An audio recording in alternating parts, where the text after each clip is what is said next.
A waitress, drowning in debt, wiping down tables. A billionaire, ruthless and desperate, in a private room. He holds a laptop with a cryptic, ancient Arabic text he believes is a diary. He offers her $10,000 to translate one page. He has no idea he isn't just speaking to a waitress. He's speaking to the only person on earth who can see the truth, that this isn't a diary, but a coded fraud worth billions. And she's the only one who knows the man behind it is the same man who destroyed her life. The clatter of porcelain on porcelain was the soundtrack to Emily Vance's life. It was a rhythm of quiet desperation, each stacked plate a reminder of the medical bills piling up on her worn-out kitchen table. At 28, she was a ghost, haunting the floor of the Gilded Griffin, one of Chicago's most obscenely expensive restaurants. She was fluent in 6 languages, held a mind that could deconstruct medieval poetry, and possessed a photographic memory for obscure historical scripts. And she was serving seared scallops to hedge fund managers. Tonight was different. Attention coiled in the air, thick and suffocating, centered on the exclusive room, table 50. This wasn't the usual rowdy table of celebrating bankers. This was a command center. The man at its head was Damien Blackwood. Emily knew the name. Everyone did. Blackwood, CEO of Aurelian Global, was a figure of cold, disruptive legend. He didn't just build businesses, he consumed industries. He was dark-haired, impeccably dressed in a severe black suit, and radiated an aura of impatient, compressed energy. He hadn't looked at the menu. He'd been alternating between a laptop and a furious, hushed argument with another man, a pale, sweaty academic type. Emily was clearing plates from an adjacent table when the argument finally detonated. "It's gibberish!" the academic hissed, his voice cracking. "I told you, Damien, this script is... it's non-standard. The dialect is a mess. It's untranslatable without months of codicology." Blackwood's voice was lethally soft. "You had 3 days, Dr. Peters. You told me you were the best. Instead, you're telling me you're incompetent. The meeting is in 48 hours. You can't rush this. This is 10th century Kufit, mixed with something else. It's not a business ledger you can just run through a program." "Then you are useless to me." The finality of the statement hung in the air. Dr. Peters paled, gathered his briefcase, and practically fled the restaurant, leaving Damien Blackwood staring at the laptop screen with an expression of pure, refined fury. He looked up, his grey eyes scanning the room like a hawk seeking prey. He wasn't looking for a waiter. He was looking for a tool. His gaze passed over Emily, dismissed her, then snapped back. "You!" he called out. His voice cut through the restaurant's low hum, causing heads to turn. Emily froze, platter in hand. "Sir? My translator just proved himself a coward. The manager says you speak languages. Plural." Emily's spine stiffened. "I speak some French and Spanish, sir, for the kitchen staff." It was a lie, the one she used to stay invisible. Blackwood's eyes narrowed. He didn't believe her. He tapped a button on his phone. "That's your manager. He's bringing your file. Says here you listed linguistics as a college major." "It was a long time ago, sir." "I don't care." He gestured to the empty chair opposite him. "I'm in a bind. I need a pair of eyes. I will pay you $5,000 to sit down, sign a non-disclosure agreement, and look at one page on this screen." Emily's heart hammered. $5,000. That was 1 month of her father's specialized care. It was a fraction of the debt, but it was air when she was drowning. "Sir, I'm just a waitress." "I am aware," Blackwood said, his patience evaporating. "But you're the only option I have left. $5,000. Yes or no?" I have to make a call in 10 minutes. She looked at the platter of half-eaten bread. She thought of the final demand letter from the clinic. She put the platter down on a nearby tray. I'll need the NDA first, Emily said, her voice dropping from the cheerful Waitress cadence to something flat and businesslike that surprised even herself. A ghost of a smile, cold and sharp, touched Blackwood's lips. He pressed a button on an intercom on the table. Send in security. We have a new consultant. The new consultant was marched not just into the private room, but into a smaller, windowless anteroom that reeked of expensive leather and fear. Two men, built like professional football players and wearing identical black suits, stood by the door. One slid a tablet across the table. "Read it. Sign it," Damien Blackwood commanded, standing by a massive high-definition screen. Emily read. The NDA was ironclad. It spoke of penalties in the tens of millions for disclosing anything related to Aurelian Global. It was designed to terrify. Emily signed it with a steady hand. The men took the tablet and her phone, placing the phone in a signal-blocking box. "Good," Blackwood said. He tapped the screen. It lit up. Emily stopped breathing. It wasn't just old Arabic. What Dr. Peters had called 10th century Kufic was a wild misidentification. It was, to be precise, a variant of Maghrebi Andalusian script, heavily coded from the late 11th century. It was notoriously complex, a script used by philosophers and scientists of the Al-Andalus period to hide their work from clerical eyes. And it was the exact, specific subject of her father's doctoral dissertation. The one that had been stolen. Dr. Peters said it was gibberish, Blackwood said, watching her face. He said it was a mess. Emily's fingers itched. She felt a phantom memory, sitting on her father's lap in his study, the smell of old paper and ink, his voice warm as he explained the ligatures. "Dr. Peters is an idiot," Emily said, her voice low. "He's an epigrapher, probably trained on Persian Nastaliq or Ottoman Naskh. He's looking for clean, calligraphic lines. This isn't calligraphy. It's a cipher." Blackwood went utterly still. He moved closer to her, his gaze intense. A cipher. "This script," Emily pointed, "was designed to be misread. See this character? Everyone thinks it's a QF. It's not. It's a Gimel, but it's used as a numerical indicator. And this," she pointed to a cluster of dots, "isn't a vowel marker. It's a key, indicating the next word should be read not as Arabic, but as a gematria, a numerical value."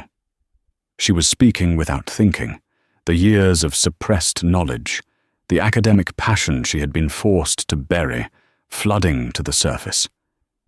She was no longer Emily the waitress. She was Dr. Aris Vance's daughter. Blackwood stared at her, his expression unreadable. "You said you spoke some French and Spanish." I lied. "Clearly." He pointed to a specific, dense block of text. "My competitor believes this is a diary, a personal lament from a forgotten scribe. He's made a very large bet based on that assumption. He believes it's worthless. I believe he's wrong." "What does it say?" Emily leaned in. Her eyes scanned the text, her mind working faster than it had in years. The cipher, the numerical keys, her father's old theories. It all clicked into place. "He's wrong," Emily whispered, her blood running cold. "But not for the reason you think." She began to translate, her voice sure and clear. "It's not a lament, it's a ledger. The tears he mentions aren't sorrow. It's a code word for pearls. The long desert isn't despair. It's the Rub al-Khali trade route. This," she looked at Blackwood, "isn't a diary. It's a 10th century shipping manifest and geological survey, disguised as poetry. And... wait." She stopped, Her finger traced a line. This part. It's not a 10th century cipher. What? This section is different. The ink, even in the photo, the composition is different. The script is too perfect. It's an imitation. Blackwood's face darkened. What does that mean? It means... Emily zoomed in on the image. It means someone, much later, added this. And this new section. This is what's important, isn't it? Blackwood was silent for a long time.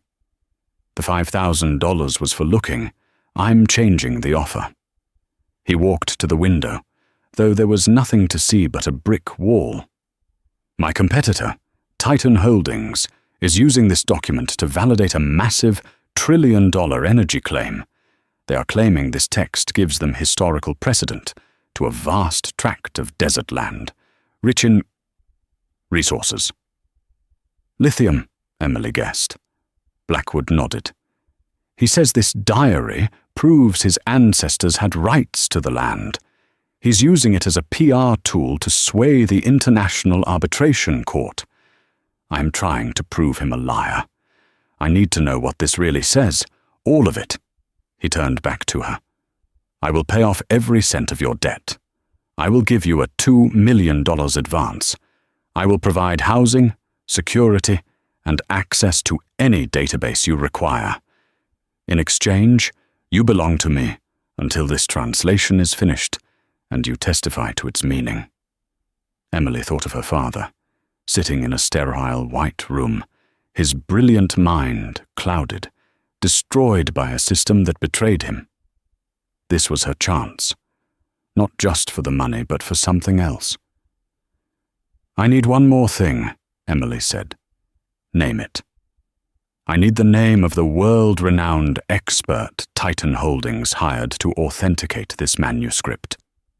Blackwood's eyes narrowed, sensing the shift in the air. He typed a name into his phone and showed her the screen. Emily felt the blood drain from her face. The man on the screen, smiling at a university gala, was the man who had haunted her nightmares for a decade. Professor Julian Croft. We have a deal, Emily said, her voice like ice. But you're not hiring a translator, Mr. Blackwood. You're hiring a weapon. The next 24 hours were a blur of disorientation. Emily Vance, Waitress, ceased to exist. She was extracted from her life as if by a surgical tool. A black car took her from the Gilded Griffin to a sterile, high-tech penthouse apartment, less a home than a fortress overlooking the city. Her old, threadbare clothes were gone, replaced by a simple, expensive wardrobe. Her laptop was replaced with a $50,000 encrypted workstation. Damian Blackwood was not a man who did things by halves. The arbitration is in 4 days, he said, standing in the center of the vast living room. He hadn't slept. Not 48 hours.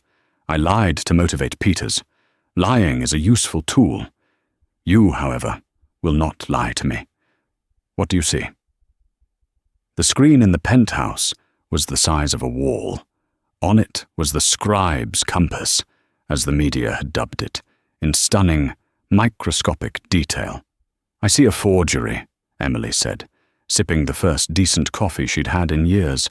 A brilliant, complex, multi-layered forgery. A forgery? But I thought it was real. Blackwood seemed genuinely thrown. My team authenticated the vellum. It's 10th century. The vellum is real, Emily agreed, pacing. The base layer of ink is real. This part here, she highlighted the poetic section, is a genuine 10th century ledger. Boring, standard, trade between Aleppo and Cordoba. Someone found a real, slightly damaged manuscript and decided to improve it. Improve it? How? This, Emily said, highlighting the newer, more dramatic script. This is the forgery. It was added much, much later. Someone scraped off parts of the original ledger and wrote this diary of a prince over it. This is a palimpsest, but the forger made mistakes. What mistakes? Blackwood was leaning in, his corporate raider mind finally grasping the academic hunt. The language. He's trying to sound ancient. He uses terms that are anachronistic. He uses the word kahwa, she pointed, which we translate as coffee. Coffee wasn't a known trade good in the 10th century. The etymology is 15th century. He's off by 500 years. So Croft, their expert, missed that? Croft didn't miss it, Emily said, her voice sharp with contempt. He ignored it. Or more likely, he's the one who invented the fraudulent explanation for it.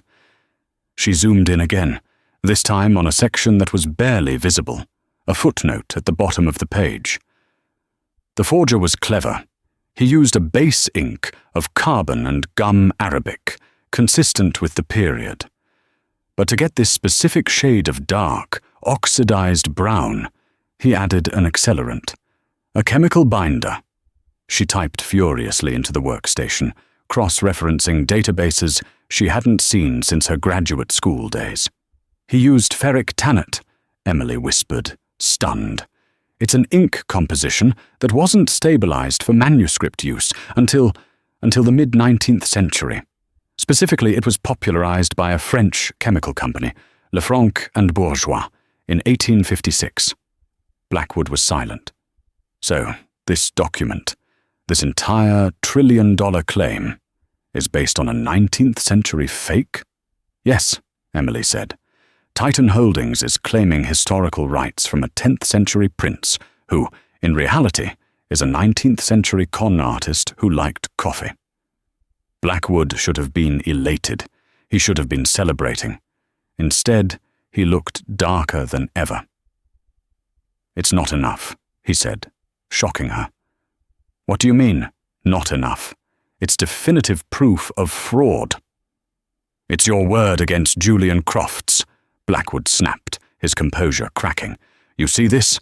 Professor Julian Croft, the Harrison Chair of Near Eastern Languages at Yale. He is the expert. You are, forgive me, a waitress. He will stand up in arbitration, and he will bury you in credentials. He will say, Kawa is a complex pre-Islamic root word for dark wine. He will say the ink is a regional anomaly. He will create a dozen plausible academic lies, and the arbitrators who are bankers and lawyers will believe him. Blackwood turned to her, his face a mask of desperation. I cannot disprove Croft. I have to destroy him. I need something more. I need to know why he's lying. What is the real story? Why this text? Why this forgery? Emily looked at the screen, at the elegant, fraudulent script. She thought of her father. She thought of the man who had built a career on a stolen life. He's not just lying, Emily said. He's repeating himself. This forgery, the anachronisms, the specific use of the Maghrebi script. It's familiar. Too familiar. She went to the workstation. She wasn't searching global databases anymore. She was searching her own encrypted hard drive, a backup of her father's work she had kept hidden on a dozen servers for years. What are you doing? Blackwood asked. My father. Dr. Aris Vance. He was obsessed with academic forgeries. It was his specialty. He believed many authenticated texts were, in fact, 19th century creations designed to inflate the prestige of European collections. She pulled up a file. Vance thesis, draft 2004. PDF. And his star pupil, she continued, the one who helped him with his research, the one who had access to all his notes before he was disgraced, was Julian Croft. She opened the file, and there it was. Chapter 4. The Lefranc anomaly.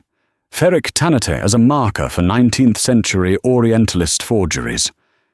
He stole your father's work, Blackwood breathed. He didn't just steal it, Emily said, her eyes burning. He's using it. My father found this forgery method. Croft is now using that knowledge, in reverse, to authenticate forgeries for men like Marcus Thorne." "Thorne," Blackwood said, the name sounding like a curse. "The CIO of Titan." "Croft isn't just an expert witness," Emily said, a terrifying, cold certainty settling over her. "He's the one who told Thorne which forgery to buy. He knew this scribe's compass existed. He knew it was a fake, and he knew no one else in the world, except my father, could ever prove it." "But he didn't count on you," Blackwood finished. "He didn't count on my father having a daughter," Emily corrected. "And now, we're not just going to disprove the text, we're going to prove Croft is the biggest fraud of all." Damian Blackwood's war room was in full swing. The penthouse was no longer a home, it was a nerve center. Analysts, lawyers, and forensic specialists moved in and out, their faces grim. Emily was the calm center of the storm, a position she had never anticipated. She was no longer a waitress playing pretend. She was the axis upon which a multi-trillion-dollar battle would turn. Blackwood paced in front of the massive screen, which now displayed a complex web of connections. In the center were two names, Marcus Thorne and Julian Croft. "Tell me about Thorne," Emily said. She had been working for 36 hours straight, fueled by caffeine and a cold, simmering rage. "Marcus Thorne," Blackwood began, his voice clipping, "is new money with a 1,000-year-old chip on his shoulder. He runs Titan Holdings like a medieval king. He's all about legacy and bloodlines. This is personal for him. He and I have been rivals since our 20s. We both wanted the same things. I built. He acquired, often by force. This land deal," Emily pressed. "Why the elaborate historical claim? Why not just buy it?" "Because he can't," a new voice said. A sharp-suited woman named Catherine Shaw, Blackwood's lead counsel, stepped forward. "The land is in the Aldana Desert, a disputed territory. It's not for sale. The only way to gain exploitation rights is to prove a pre-existing, uninterrupted historical claim under international law. It's an archaic, post-colonial rule. But it's binding. Thorne is trying to argue that his family, through some convoluted genealogy, are direct descendants of the prince in this manuscript. He's presenting it as his family's lost heritage." "He's buying a bloodline," Emily murmured. "Exactly," Blackwood said.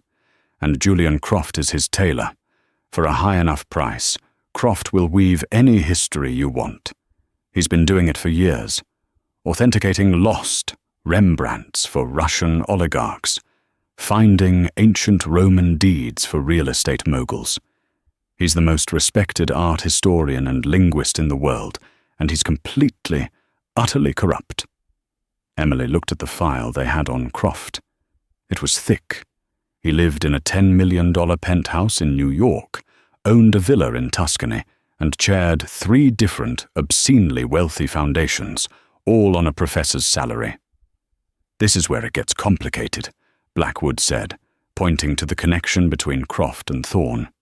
"Croft isn't just a paid consultant, he's a partner. My intelligence team," he gestured to a quiet man in the corner, "dug this up. If Titan wins the arbitration, 10% of the mineral rights are diverted to a blind trust based in Zurich, a trust managed by none other than Dr. Croft." "He's not just lying for a paycheck," Emily said, horrified. "He's lying for a percentage of a $1 trillion resource." "Which is why he'll stop at nothing to discredit you," Catherine Shaw added, her voice grave. "The moment we file our counter-evidence, your testimony, they will attack. Not your work. You. They will find out you were a waitress. They will find out about your father." "My father?" Emily's blood ran cold. Blackwood's face was grim. "Aris Vance. They will paint him as a disgraced academic, a fraud, a madman. They will say you are acting out of a warped sense of family loyalty. They will say you are avenging a man who was institutionalized for his own failures. They will say this is a frivolous, hysterical claim." The room was silent. The cruelty of the strategy hung in the air. Emily's genius was her greatest liability. She was the only person who knew the truth, but her entire life story made her the perfect target for character assassination. "They're right about one thing," Emily said, her voice shaking slightly, but her eyes hard. "I am avenging my father. But I'm not hysterical. I'm precise." She turned back to the screen. "Blackwood, your team is looking for a financial trail. You're wrong. Men like Croft aren't just motivated by money. They're motivated by ego. He didn't just steal my father's work. He hated him. He had to disgrace him." "Why?" Blackwood asked. "Because my father knew what he was, from the very beginning." Emily pulled up a new file. It wasn't an academic paper. It was a series of emails saved from her father's old accounts. "My father," she explained, "was Croft's advisor. Croft submitted his first major paper, the one that launched his career, to my father for review. My father found issues." She displayed an email on the screen. It was from Eris Vance to a young Julian Croft. "Julian, the analysis of the Timbuktu scrolls is brilliant, but the provenance you've cited is concerning. The collection you're sourcing from, the Von Hess collection, has been flagged multiple times for forgery. I cannot, in good conscience, approve this. We must re-verify." "AV. What happened?" Catherine Shaw asked. "Croft went over his head," Emily said, her voice bitter. "He went to the university deans, accused my father of professional jealousy, of trying to suppress his brilliance. Croft had charm. My father, he had integrity. It wasn't a fair fight. The university sided with Croft. They published his paper. It was a sensation." "And the collection?" Blackwood asked. "The Von Hess collection?" "It was exposed as a complete fraud 5 years later. By then, Croft was already a star. He buried his early work, distanced himself from it. But my father knew. And he kept digging. That's when the real attacks started. Anonymous tips to the university about my father's plagiarism. Rumors of his instability. It was a campaign. Croft didn't just steal a career. He orchestrated a man's destruction to cover his own tracks." Blackwood stared at the email. "He has a pattern. He's not just a fraud. He's a predator. And this arbitration is his biggest play yet," Emily said. "He's not just using a forgery he knows is fake. He's using a forgery he specifically knows how to defend because he's using my father's stolen research. It's the perfect crime." "Then we have to find something he can't defend," Blackwood said. "Something that isn't academic. Something personal." "What else did he steal?" Emily was silent. She thought of her father's study, the empty shelves, the boxes of worthless notes she had saved. "Wait," she said, her eyes wide. "He didn't just steal the research. He stole the source. My father had a correspondence with another academic, a brilliant, reclusive woman in Germany, Dr. Helene Bauer. They were the only 2 people in the world who believed in the ferric tannet theory. Croft stole my father's work, but he also stole Dr. Bauer's letters. He published them as his own discovery after her death." "So," Blackwood said. "So," Emily said, a slow, dangerous smile spreading across her face. "He published her letters. But he didn't know she had a habit. Dr. Bauer was notoriously paranoid. She wrote her public letters in German, but she kept her private notes, her real research, coded in a 19th century stenography system called Gabelsberger shorthand." Emily looked up, her eyes gleaming. "Julian Croft thinks he stole her work. He only stole her decoy. I have the boxes. My father taught me how to read the shorthand. The night before the arbitration was a maelstrom of activity. Emily worked in a fortified zone, surrounded by her father's worthless boxes. They were, in fact, a treasure trove. Dr. Helene Bauer's notes, hidden in plain sight, were not just about ink. They were a diary of academic discovery, meticulously detailing her and Aris Vance's 20-year hunt for a master forger. They weren't just hunting a forger, Emily explained, her hands covered in 30-year-old paper dust. They were hunting this forger, a 19th-century rogue academic named Charles Devereux. He was the one who created the scribe's compass and a dozen other high-end fakes, salting them in collections all over Europe.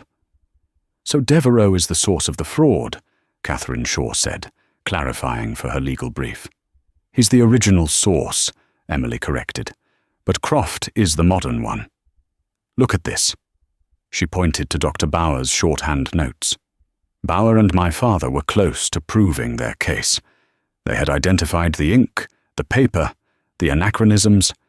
They were preparing a joint paper that would have exposed the scribe's compass and half a dozen other fakes. And Croft knew it. Blackwood paused. How? Because, Emily said, holding up a separate, faded letter. My father, in a moment of misplaced pride, wrote to his brilliant protégé, Julian Croft, telling him about his breakthrough. The room fell silent. The betrayal was so complete, so staggering, it was almost elegant. My father, Emily's voice cracked for the first time. He wrote, Julian, we are on the verge of the most important discovery in modern codicology. Helene and I have found the key. It will rewrite the history of the Orientalist collections. I am so proud to have you as my student as we enter this new chapter. 2 weeks later, Emily continued, her voice hardening.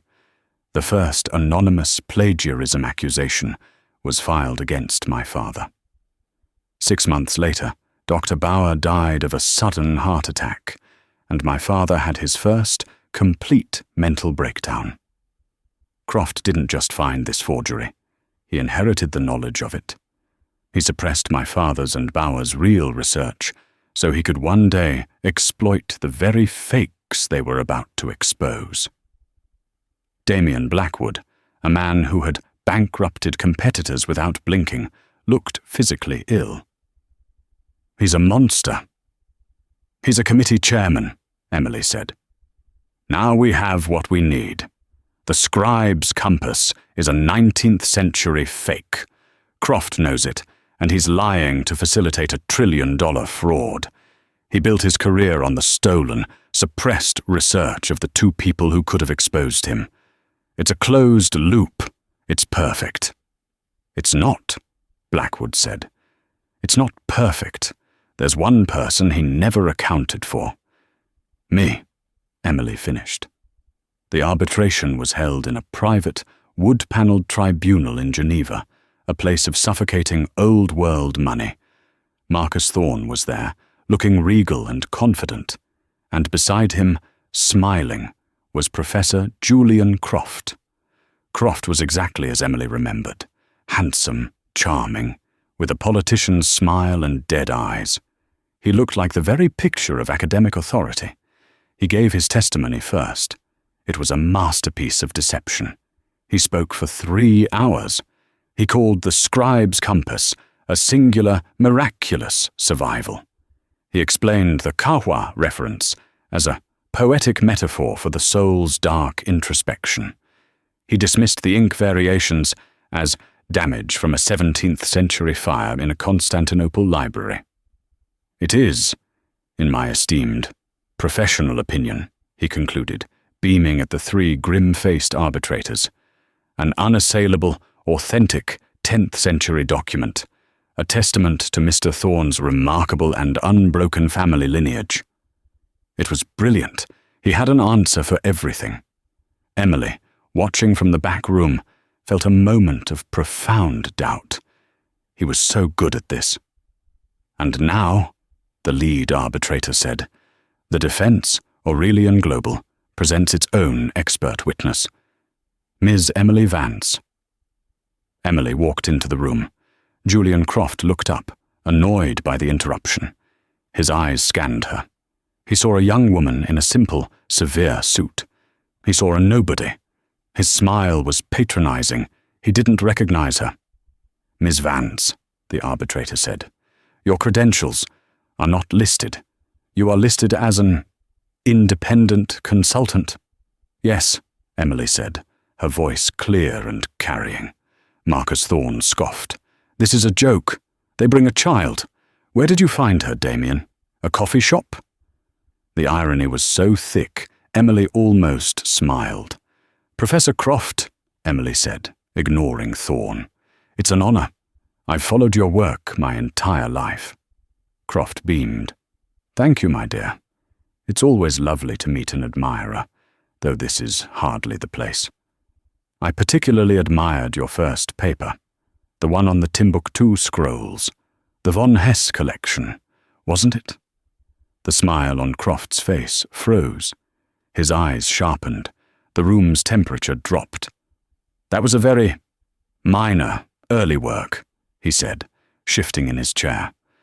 But so foundational, Emily continued, walking slowly toward the evidence table. It's where you first established your theory of benevolent provenance, isn't it? The idea that even a questioned source can yield authentic truth. I see you have done your research, Croft said, his charm curdling. But what does this have to do with the scribe's compass? Everything, Emily said, because you used the same flawed logic then as you are using now. You built your career on a known fake, and you are doing it again. This is an outrage, Thorne bellowed. Professor, Emily said, her voice cutting through his. You testified that the ink is anomalous due to a 17th century fire. Is that correct? Yes, my analysis proved. It's not fire damage, Emily said. It's ferric tannate ink, a formulation from 1856. The anachronistic word kahwa isn't a metaphor. It's a 15th century word in a 10th century text. This isn't a 10th century manuscript. It's a 19th century forgery, created by a man named Charles Devereux. Croft was white. He was staring at her as if he'd seen a ghost. You're lying, he stammered. That's an obscure, discredited theory. It's not discredited, Emily said, her voice dropping. It was suppressed. It was the primary research of Dr. Helene Bauer and Dr. Aris Vance. At the name, Julian Croft physically recoiled, and in that moment, he saw her. The set of her eyes, the way she held her head. He didn't just see a consultant, he saw the daughter of the man he had destroyed. You, he whispered, his face ashen. Yes, Emily said. Me. The room was in chaos. Marcus Thorne was on his feet, shouting, but Blackwood's lawyer, Catherine Shaw, was already submitting the evidence. Who are you? Thorne demanded, pointing at Emily. Emily looked past him, her eyes locked on Julian Croft. I'm the waitress, Mr. Thorne, the one who knows how to read the menu. This tribunal is not a theatre, the lead arbitrator shouted, slamming his gavel. Miss Vance, you have made an extraordinary, slanderous claim. You will present your proof now, or you will be held in contempt. Gladly, Emily said. She felt a preternatural calm. The years of rage, of grief, of scrubbing tables and hiding her mind had all been distilled into this sharp point of absolute clarity. She turned to the presentation screen. Professor Croft is the world's leading expert. But he is an expert on a lie. He is an expert on the research he stole from my father, Dr. Aris Vance, and his colleague, Dr. Helene Bauer. Lies! Slander! Croft was on his feet, his face puce. Aris Vance was a hack. He was disbarred from academia for gross misconduct. He was driven from academia, Emily shot back, by a campaign of anonymous letters. Letters that began. She clicked to the next slide. 2 weeks after he sent this email to you, his trusted student, detailing his discovery of the 19th century forger, Charles Devereux. The email flashed on the screen. Croft stumbled back into his chair as if he'd been shot. "This is inadmissible," Thorne's lawyer yelled. "It is context," Catherine Shaw replied smoothly, "and it is the key to the scribe's compass." "Professor Croft, you testified this text was authentic. You built a narrative. But you didn't just interpret the text. You knew the text, because you've had my father's notes on it for 20 years. Emily clicked again. A side-by-side comparison appeared. On one side was a page from Croft's authenticated translation, the one submitted to the court. On the other was a scanned page of her father's 20-year-old notes. They were nearly identical. "You claim," Emily said, her voice ringing with authority, "that this passage refers to a prince's sorrow. My father hypothesized, 20 years ago, that a forger would use this phrasing to appeal to Victorian sentimentalism. You didn't translate this, Professor. You plagiarized the analysis of the forgery and presented it as proof of authenticity. It's a breathtakingly arrogant fraud." Croft was gulping for air, his eyes darting to Marcus Thorne, who was staring at him with undisguised hatred. "But this," Emily said, "is not even my most compelling evidence." She signaled to an attendant, who wheeled in a heavy locked box. My father and Dr. Bauer were not just theorists. They were empiricists. When Dr. Bauer died, her notes were shipped to my father. When my father was institutionalized, I kept his office, all of it. She unlocked the box. Professor Croft stole my father's published work. He stole Dr. Bauer's letters, but he didn't know about their private obsession, Dr. Bauer's Gabelsberger shorthand journals. "Shorthand?" the arbitrator asked, confused. "A 19th century German stenography," Emily explained. "Almost impossible to read. Unless, of course," she smiled sadly. "Your father taught you." She pulled out a journal. Dr. Bauer was not just an academic. She was a forensic scientist, decades ahead of her time. She did her own chemical analysis, and she was paranoid. She kept her real findings in this code. She placed a page under the document camera. It was a mass of flowing, cryptic lines. "If you'll direct your attention to entry 47B," Emily said, translating smoothly, her voice the only sound in the room. "Aris, I have done it. The Devereux forgery. The compass. It has a fingerprint." He was vain.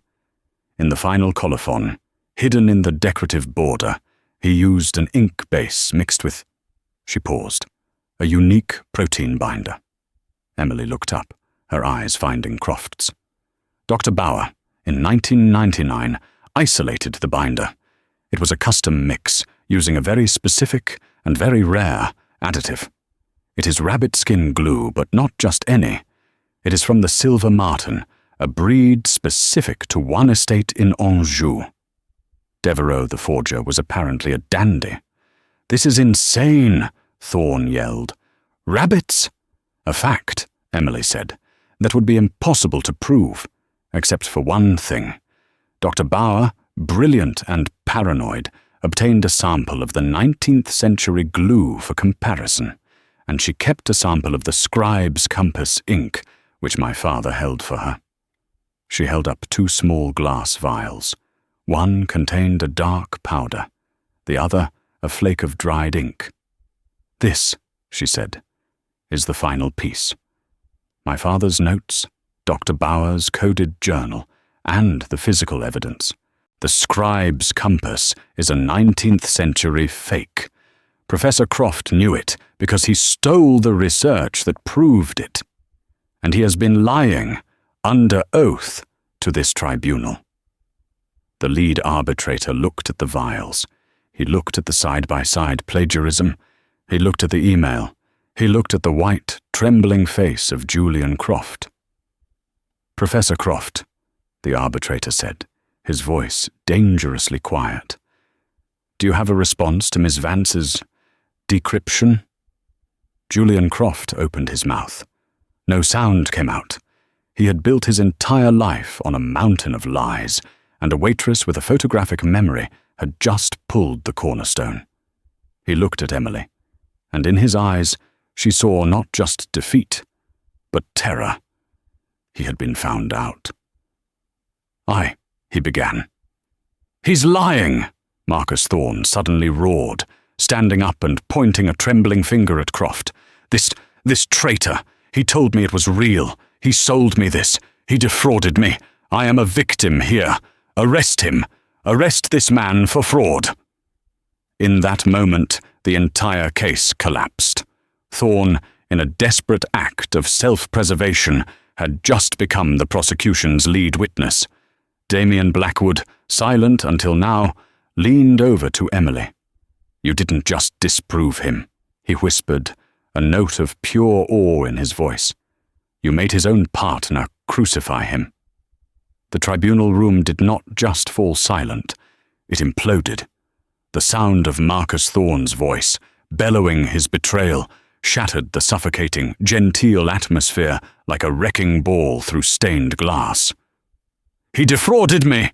Thorne roared, his face a mask of purple rage, jabbing a thick finger at the man who had been his partner. This academic. He told me it was unassailable. He guaranteed it. I am a victim here, do you understand? A victim of his intellectual con. I want him arrested. I want my money back. I will cooperate fully. This man is a pathological liar. Julian Croft was a ghost. The blood had drained from his face, leaving a waxy, sallow grey sheen. His carefully constructed world, the awards, the tenure, the Zurich Trust, the villa in Tuscany, had been vaporized in under 10 minutes by a waitress. He opened his mouth, but only a dry, rasping sound emerged. He looked at the arbitrators, his eyes pleading. "This is a vendetta," he finally stammered, his voice a reedy shadow of its former, booming authority. She's Aris Vance's daughter. It's personal. It's not objective." "Professor Croft," the lead arbitrator said, his voice like chipped ice. He had removed his glasses and was polishing them slowly, a gesture of profound, seething contempt. "Objectivity is precisely what we have just received. Your testimony, on the other hand, appears to be a work of pure fiction, submitted under oath. You did not just misinterpret the evidence. You are the evidence. You have committed a multi-billion-dollar fraud in this room." He banged his gavel, the sound like a gunshot. "These proceedings are suspended sine die. The claim by Titan Holdings is dismissed with prejudice, and," he looked to the rear of the room, "I am formally requesting that our Swiss colleagues have a word with Professor Croft regarding his testimony." As if summoned, 2 uniformed tribunal police officers stepped forward. They were not aggressive. They were polite, which was somehow more terrifying. They flanked Croft, who seemed to have aged 20 years. "Professor Julian Croft," one said, his voice a low, neutral Swiss German, "we must ask you to accompany us." Croft's eyes darted around the room, seeking an escape, an ally. He saw only the disgusted faces of the arbitrators, the furious, betrayed face of Marcus Thorne, and the calculating, cold stare of Damien Blackwood. Then his eyes met Emily's. She was just standing there, by the evidence table, her hands resting lightly on her father's faded boxes. She wasn't smiling. She wasn't gloating. She was just watching. Her expression was one of simple, devastating finality. It was the look of an executioner whose work was done. That look broke him. A small, involuntary sound escaped his throat. As the officers gently took his arms, his arrogance, the Harrison chair persona, dissolved, revealing the small, terrified con man underneath. "You don't know what you've done," he whispered, his eyes locked on her as they led him away. You stupid girl." He was still muttering as the doors closed behind him, leaving a void. Marcus Thorne was already surrounded by his own lawyers, his voice now a frantic, high-pitched buzz. "We cooperate. Full cooperation. We are opening our books. He was the expert. He sourced the document. We are the injured party. Are we clear? Injured." Catherine Shaw, Blackwood's counsel, leaned in toward Emily, her voice low. "And that," she murmured, "is how a $1 trillion empire pivots on a dime. He'll survive. He'll throw Croft under the bus, blame his entire executive board, and rebrand as a victim of fraud by spring. But he'll never touch the Aldana territory. You've locked that door permanently." Emily hadn't moved. The adrenaline that had felt like ice in her veins, making her precise and sharp, was gone.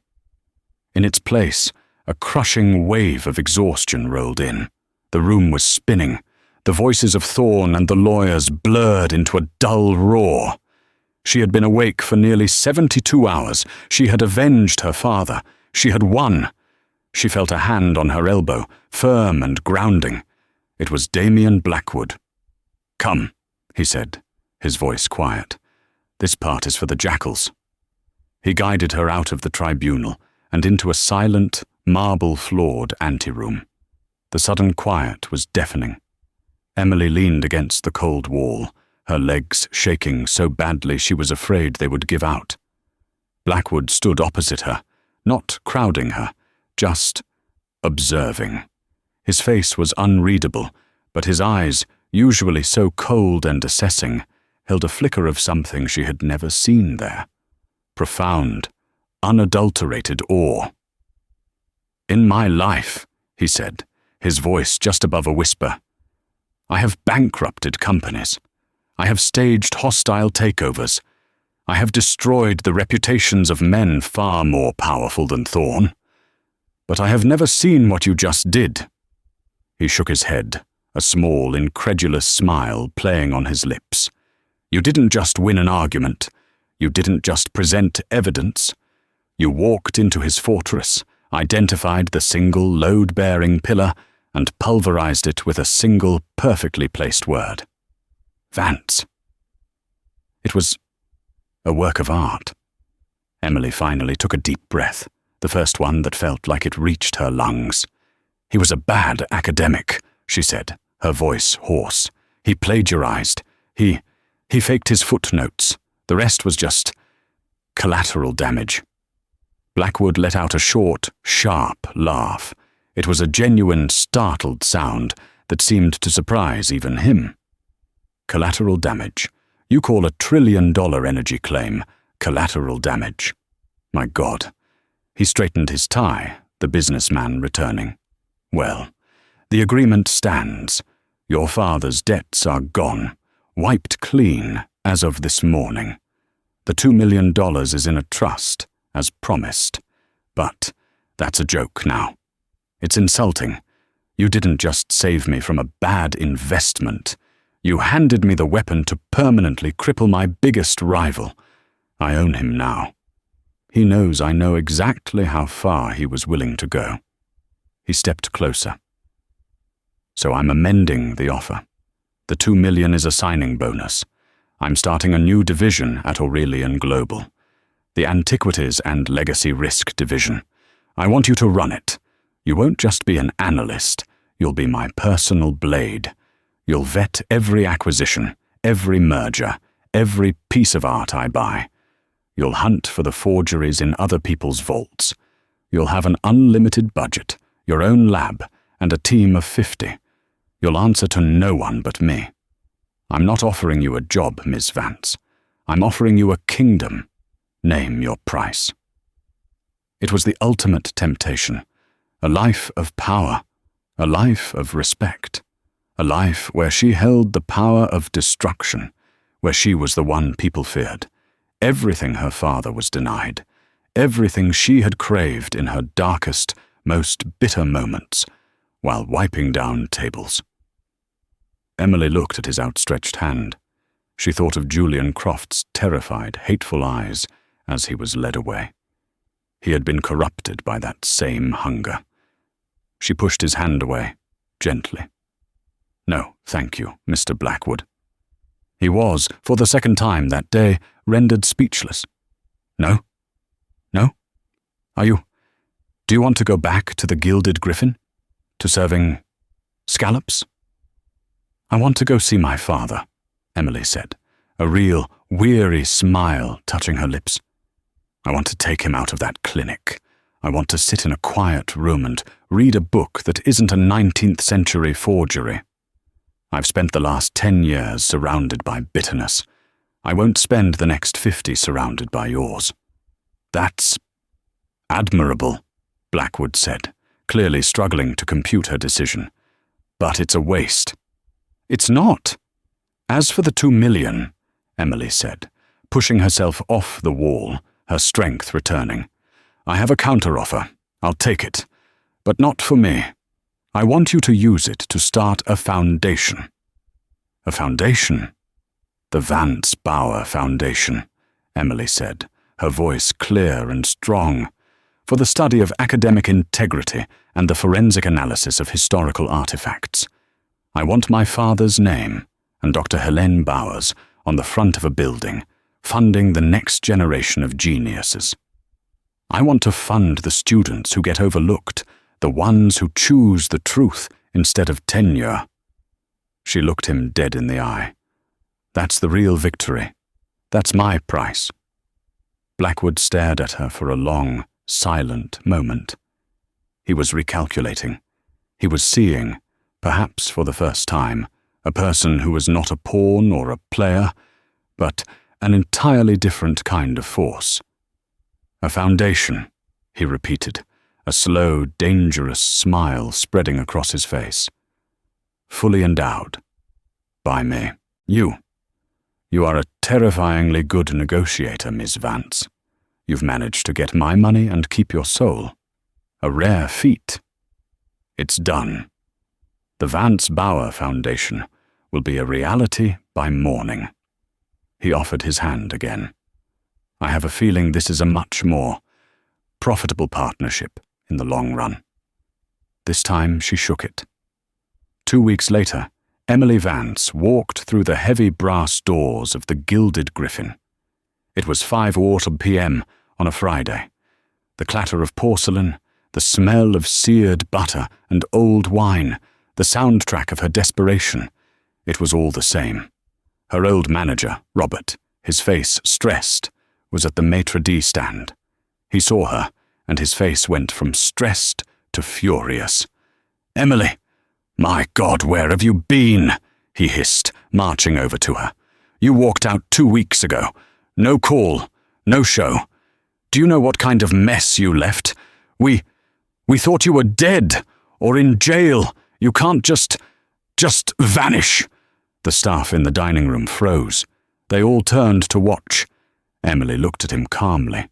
She wasn't in her stained black uniform. She was in a simple, elegant navy blue dress. "I apologize, Robert," she said, her voice clear. "I was detained, an unavoidable professional engagement in Geneva." Robert scoffed, his face turning red. "Geneva? Geneva? What, were you at a dishwashers' convention? I don't care what your excuse is. You're 30 minutes late for your shift. Get changed. Table 12 is a 6-top of bankers, and they look difficult." Emily didn't move. "Actually, Robert, I'm not here for my shift." "Oh, so you're finally here to quit, is that it? Hand in your apron and go. I don't have time for this." "I'm not here to quit either," Emily said. She checked her watch. "I'm here for the 5:11 p.m. inspection with the new ownership group." Robert paled. New ownership? What new ownership? Mr. Harrison didn't say he was selling." When did this happen? The deal closed about an hour ago, Emily said, pulling a set of keys from her purse. He was very motivated to sell. Well, who are they? Robert stammered, frantically trying to straighten his tie. Are they here? I should have prepared. They're here, Emily said. She walked past him, her heels clicking on the marble floor. She stopped in the center of the restaurant, the very spot where Blackwood had first called out to her. She turned back to Robert, who was watching her with a dawning, horrified confusion. She smiled, a small, genuine smile. "Robert," she said, "please call an all-staff meeting in the main dining room, right now." "But the guests? The service?" "Tell the kitchen to stop service. All reservations for tonight are cancelled. And Robert?" "Yes, Miss Vance?" "Tell them not to worry. We're closing for a month. Everyone's on full pay, starting now." The silence was total. A fork clattered from a busboy's tray. Robert's mouth opened and closed, but no sound came out. Emily walked to the back, not to the cramped, damp employee lockers, but to the private dining room. Table 50. She sat down at the head of the table, the seat of power, and opened her laptop. She had a restaurant to redesign, a foundation to launch, and a father to finally, truly, bring home. Her work was just beginning. And just like that, Emily proved that the sharpest mind in the room isn't always the one in the expensive suit. She didn't just expose a fraud. She reclaimed her father's legacy and took back her own life, one ancient script at a time. The billionaire thought he was hiring a simple translator, but he found a genius who could see the truth hidden for centuries. What did you think of Emily's ultimate takedown moment? Was her revenge on Professor Croft a masterpiece, or should she have taken the blank check from Blackwood? Let us know your thoughts in the comments below. This kind of hidden genius story is one of our favorites. If you loved Emily's journey, please give this video a like. It really helps the channel. Be sure to share it with a friend who loves a good twist. And, if you haven't already, subscribe to the channel and hit the notification bell. We have so many more stories of drama, revenge, and hidden brilliance coming your way. Thanks for watching.